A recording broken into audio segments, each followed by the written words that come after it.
El 23 de enero de 2002, la jueza titular del 22º Juzgado Civil de Santiago, Helga Marchand, decretó la total bancarrota de los Albos. En ese momento, la administración de Peter Dragisevich adeudaba cerca de 22.000 millones de pesos a varios acreedores.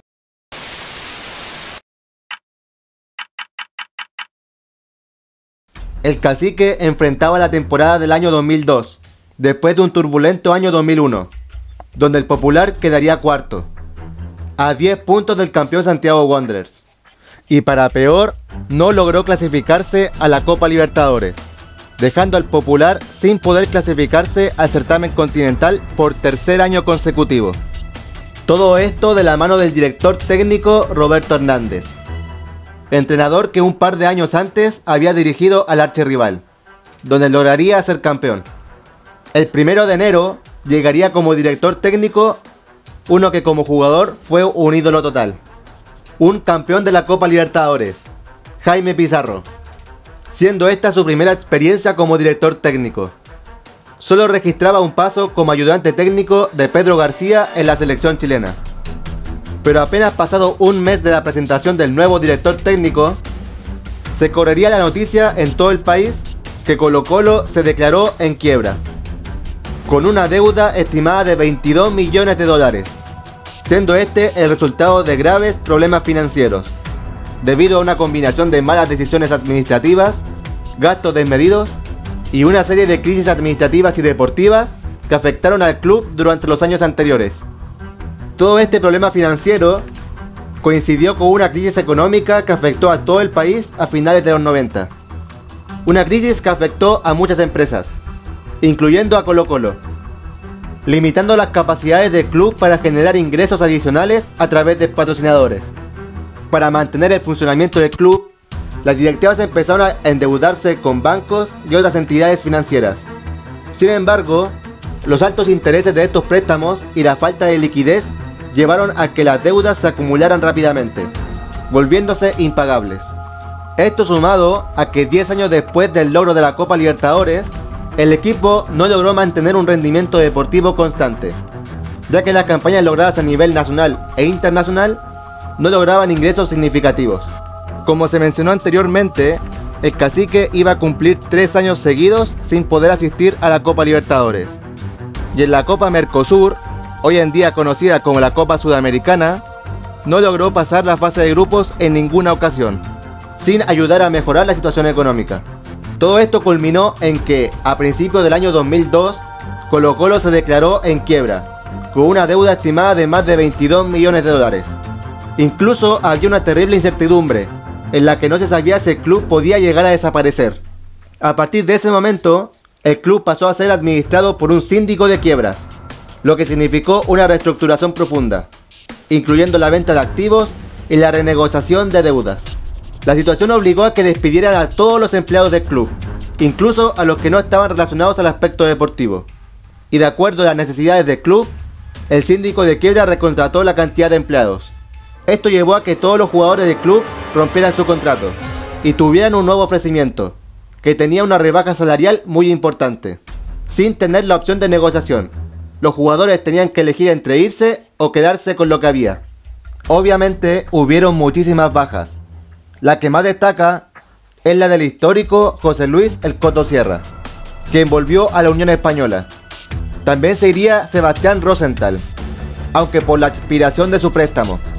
Héctor Tapia también decidiría irse, y como coincidencia, finalizando el año pasado, sería el retiro oficial del histórico arquero Marcelo Ramírez. Pero así como hubieron jugadores que decidieron irse, hubieron algunos que aceptaron la rebaja, como lo hicieron los históricos Marcelo Espina y Marcelo Bartichotto. Este incluso tenía pensado retirarse a finales del año 2001, pero ante la situación del club, decidió postergar su retiro un año más. Y ante todas las bajas, el equipo se vio obligado a subir juveniles al primer equipo. Entre esos juveniles se encontraban Miguel Acebal, Miguel Rifo, Gonzalo Fierro, Braulio Leal y volvía de un préstamo un joven Luis Mena. Además, al equipo se suma Sebastián González, quien ya llevaba un par de años en el club. El poco presupuesto que tenía el club lo obligaba a tener que jugar muchos amistosos en la pretemporada, con el fin de recaudar fondos, llegando a jugar 76 partidos en el año, sumado a que su estadio, el Monumental, estaba mal cuidado. Incluso hubieron eventos que no se pudieron realizar porque las alcantarillas estaban bloqueadas, cortaban el agua, no había para regar la cancha y todos tenían que irse a duchar a sus casas. Condiciones realmente deplorables, con las que incluso había gente que creía que Colo-Colo, de no desaparecer, podría descender. El Cacique, con lo que tenía, le tocaba enfrentar la temporada 2002. Este año el torneo nacional sufriría un radical cambio, ya que se pasó de jugar un torneo largo de 30 fechas a ser el primer año donde se jugaría con playoff, al estilo de fútbol mexicano, un torneo por semestre, en la apertura y clausura. Pero aún así, teniendo un formato muy raro. Antes de que comience el torneo, a todos los equipos se le asignó uno de los 4 grupos de la fase de clasificatoria. Pero aún así, se jugarían 15 fechas regulares, de todos contra todos. Al final, los equipos que hicieron menos puntos en sus respectivos grupos serán eliminados. Y los otros 3 clasificarán a los sextos de final. Acá todo se pondría aún más raro. La llave consistía en un ida y vuelta, pero no se definía con goles, sino por quién hacía más puntos. Por ejemplo, si Coquimbo le ganaba 1-0 a Cobreloa en la ida, y en la vuelta Cobreloa ganaba 4-0, los dos hicieron 3 puntos, así que se definía a gol de oro en el tiempo extra. Y si ninguno convertía, se definía en penales. Así avanzaban los 6 ganadores de las llaves, y también avanzaban los 2 equipos perdedores que hayan hecho más puntos en esta llave. Y desde aquí comenzaban los tradicionales cuartos de final. Llaves de ida y vuelta, gol de visitante vale doble, y en caso de un empate en el global, clasificaba el mejor ubicado en la tabla general, excepto en la final, donde no había gol de visitante, y en caso de un empate en el global, se definía en tiempo extra y penales. De esta manera, el Cacique comenzaba la apertura 2002, decidiendo saltar a la cancha con una polera que reflejaba la situación del club, con el mensaje de que había que morir por el Colo. Este partido terminaría con una goleada contra Coquimbo, aunque la semana siguiente perdería 3-1 el clásico contra Católica. Fue 2 semanas después donde comenzaría a ganar con pasos muy sólidos. A principios de marzo, por la 4ª fecha de la fase regular, a Colo-Colo le tocaba visitar a Cobreloa en Calama, en una cancha donde no ganaba hace 23 años, siendo la última vez el año 1979. En este partido, el Cacique logró romper su maldición en ese estadio, consiguiendo una histórica victoria sobre el cuadro minero, 2-0, siendo los protagonistas Luis Quinteros y Francisco Guayquipán. Desde ese partido, el nivel del Popular se mantuvo muy constante y superador, avanzando firmemente hacia la cima de la fase regular. También en el mes de marzo, se buscaron formas creativas de recaudar fondos. Ahí nació la recordada Colotón, que sería una serie de eventos realizada por el club y los jugadores como anfitriones, donde la gente podía aportar su granito de arena para pagar la gran deuda. Este evento duró un mes entero, y se recaudaron un poco más de 200 millones de pesos más de los 400 que se pusieron como meta. También para recaudar fondos estuvo la marca de bebida Pepsi, quien hizo también un recordado comercial.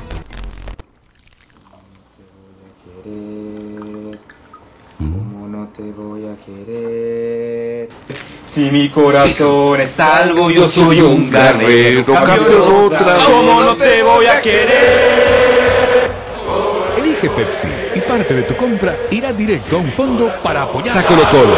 Cada vez que destapes una, nos estás apoyando. Con Pepsi vamos a ganar. Con Pepsi vamos a ganar. Pero volviendo a lo futbolístico, Colo-Colo cerraría la fase regular de muy buena manera, cerrando con una goleada de 3-0 en el Superclásico contra la U en el Nacional.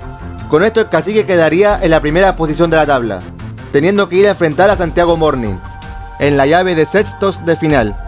En esta llave, el Cacique aplastaría al Chaguito, ganándole 4-0 en la ida y 6-2 en la vuelta, clasificándose a los cuartos de final, donde se verían nuevamente con Cobreloa. Pero así como si la maldición de ese estadio nunca hubiera pasado, Colo-Colo golearía 5-2 a Cobreloa en Calama. Y después de un empate en Macul, El Cacique clasificaba a las semifinales como uno de los favoritos. En esta llave se encontraría con un sorprendente Rangers de Talca. Sin duda el equipo revelación de este año, que contaba con figuras como Nicolás Peric, Marcos González, Luis Díaz y Rubén Vallejos.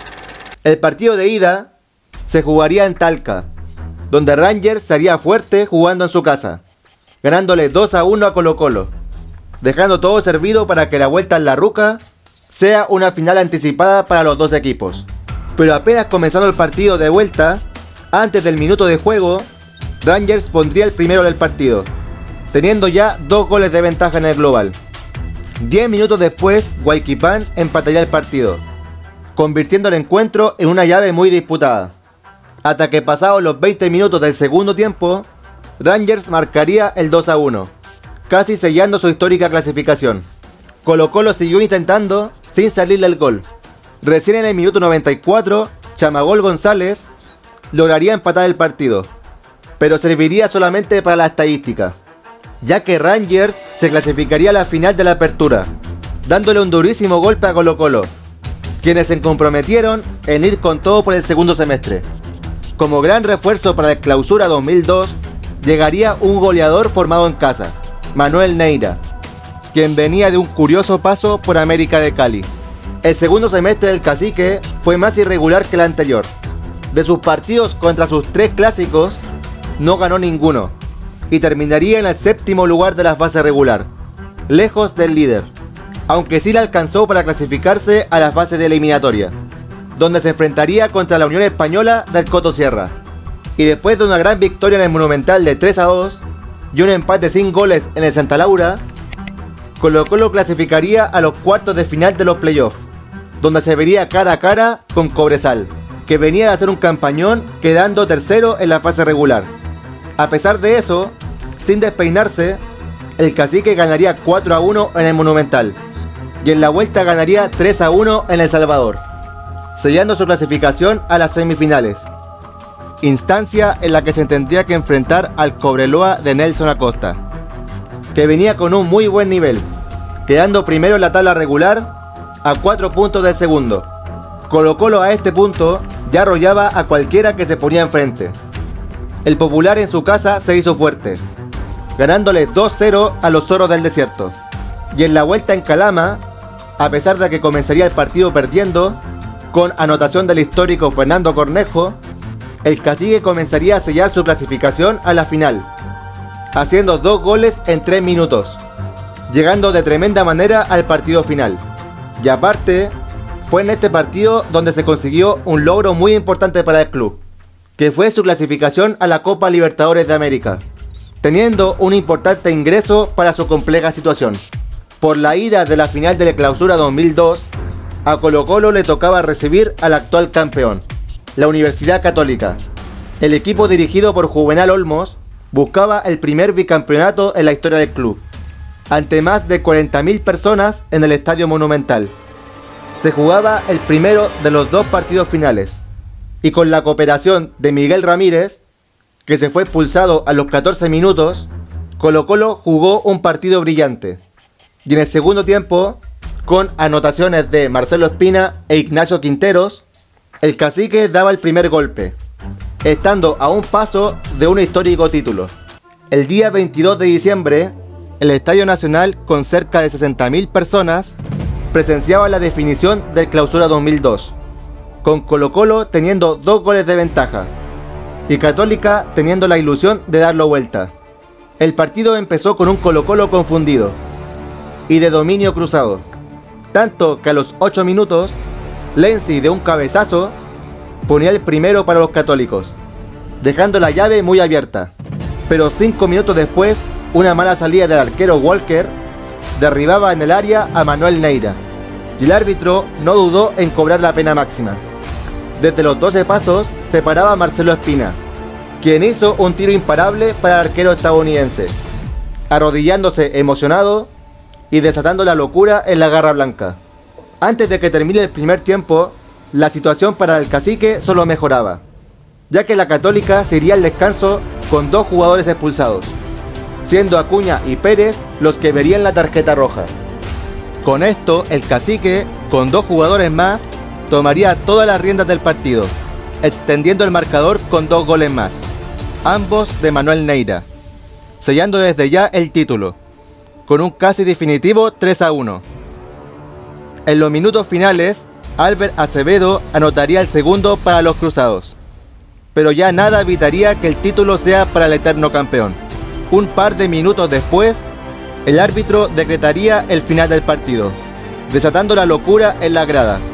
Colo-Colo, con un equipo lleno de jugadores formados en casa y otros ya siendo leyendas del club, lograron permitir que el Popular pasara de las cenizas a tocar el cielo, pudiendo alcanzar su estrella número 23, la estrella que escribió una lección imborrable de lucha, resiliencia y amor por la camiseta, porque en el fútbol, como en la vida, la gloria siempre pertenece a quienes nunca dejan de crecer. A pesar de esta increíble hazaña, la deuda que tenía que manejar Colo-Colo era muy grande, por lo que el club siguió en la quiebra un par de años más. Esto hasta la llegada de la sociedad anónima Blanco y Negro, quienes tomaron la administración del club a cambio de pagar todas las deudas. Así que en el año 2005, la justicia levantaría definitivamente la quiebra, justamente a las puertas de otros años dorados para el equipo más grande de Chile.